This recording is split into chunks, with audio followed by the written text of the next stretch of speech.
Si tuviéramos el justo trato para seguirle la pista en fino detalle al desarrollo histórico de las matemáticas desde su origen hasta el desarrollo en nuestros días, no cabería duda de que las matemáticas se descubren y se construyen a través de procesos lógicos deductivos en su evolución dialéctica en un lenguaje formal.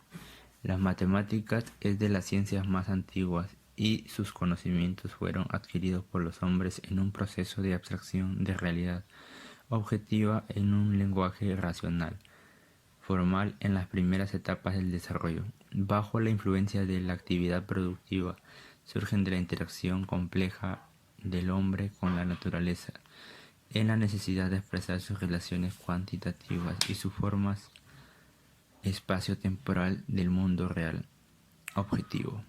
Estos objetos matemáticos no representan directamente la realidad, son frutos de la abstracción de todas las cualidades particulares sintetizando en aquellas que caracterizan directamente la cantidad o la forma. Anclado conscientemente en la concepción materialista de las matemáticas, se elimina de una vez y para siempre esa misteriosa o inexplicable efectividad de las matemáticas en las ciencias naturales Muchos y problemas sociales. básicos de las ciencias experimentales pueden ser modelados usando ecuaciones donde aparecen involucradas una función junto con sus derivadas. Empezaremos definiendo lo que entenderemos por ecuación diferencial ordinaria y dando ejemplos clásicos de su uso en las ciencias experimentales. 1. Ecuaciones diferenciales ordinarias. Bueno, dado una función y sea igual a f de x, vamos a estudiar ecuaciones donde aparecen mezcladas la variable x, la función y algunas de sus derivadas, derivada de x, segunda derivada de x, etc. Ecuaciones diferenciales ordinarias de primer orden.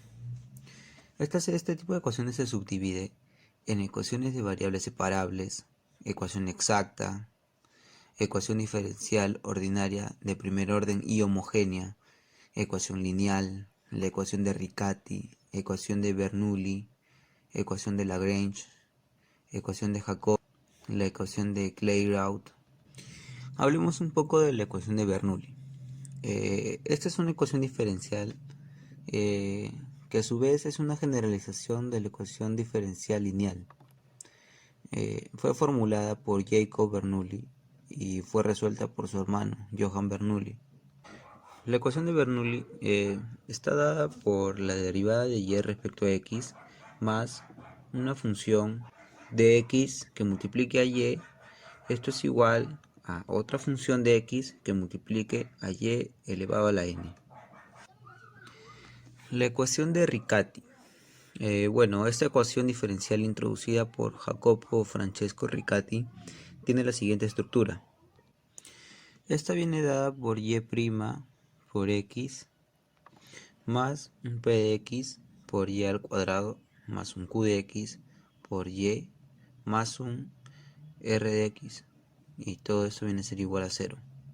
Para resolverlo se debe realizar una pequeña sustitución, dado que y es igual a y sub p más 1 sobre z, donde y sub p es una solución particular cualquiera de la ecuación.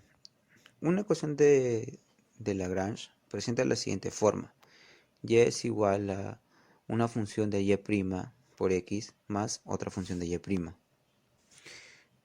Esto quiere decir que y va a ser igual a x por una expresión que solo contenga derivadas de y, más otra expresión la ecuación diferencial de Clairaut viene dada de la siguiente forma: y es igual a x por la primera derivada de y con respecto a x más una función de la derivada.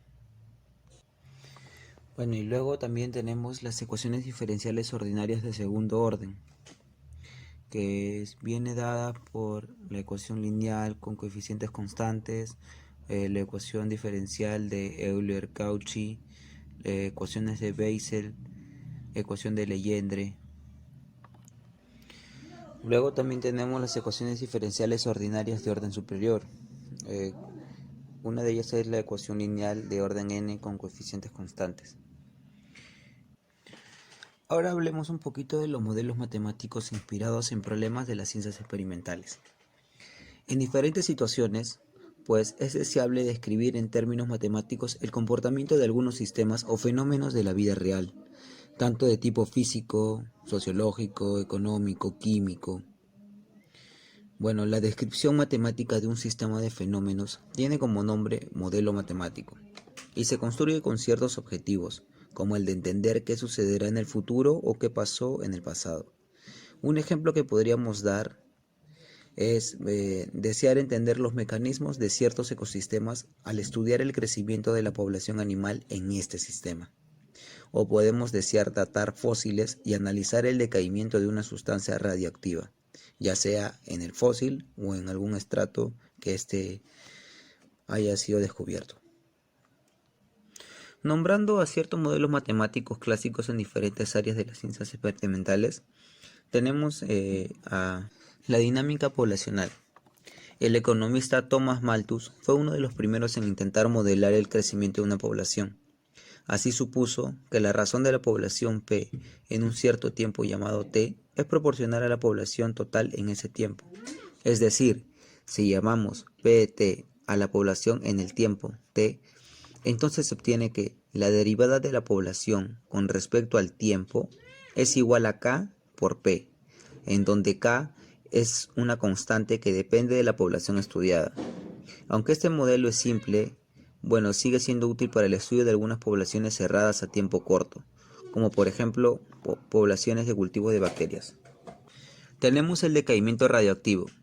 Para modelar el fenómeno de decaimiento radiactivo, dado una cantidad A sub t de una sustancia en el tiempo t, se supone que la razón con la que los núcleos se desintegran es proporcional a la cantidad existente, esto es, la derivada de A respecto al tiempo es igual a un K multiplicado por A, donde K viene a ser una constante que depende de la sustancia estudiada.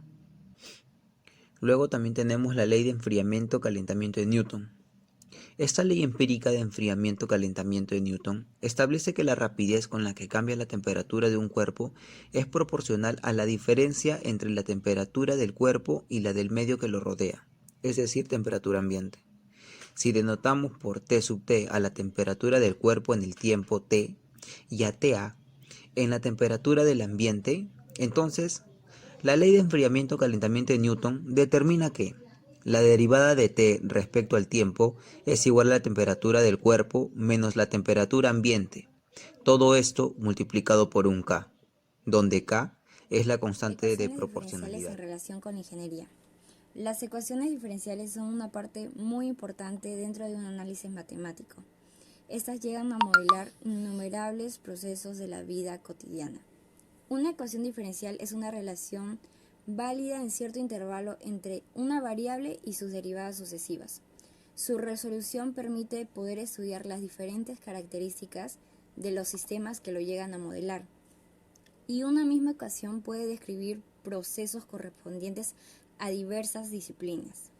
Tanto los ingenieros y científicos frecuentan mucho el uso de estas ecuaciones diferenciales, ya que llegan a modelar los efectos de cambio, y no solo eso, sino que también de movimiento y de crecimiento. Por ejemplo, las ecuaciones diferenciales predicen la dinámica poblacional. Llegan también a poder saber la estabilidad de la órbita en los satélites, o también el movimiento de los recursos en un mercado financiero. En estas diferentes áreas, las ecuaciones diferenciales llegan a abarcar. ¿Cómo podemos aplicar las ecuaciones diferenciales dentro de nuestra carrera, dentro de la ingeniería pesquera? Bien, su uso nos permite desarrollar y controlar equipos. También nos podemos llegar a transformar y conservar la materia prima.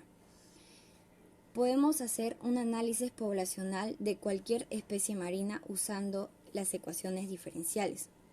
Por ejemplo, supongamos que en una realización de conserva de pescado quisiéramos saber cuánto tiempo podemos prolongar el tiempo de preservación de este. ¿Cómo podemos aplicar las ecuaciones diferenciales dentro de la ingeniería pesquera? Como bien sabemos, su uso nos permite desarrollar y controlar equipos, llegando a poder transformar y conservar la materia. Esto teniendo buenas normas de calidad. Podemos hacer un análisis de la población de cualquier especie marina.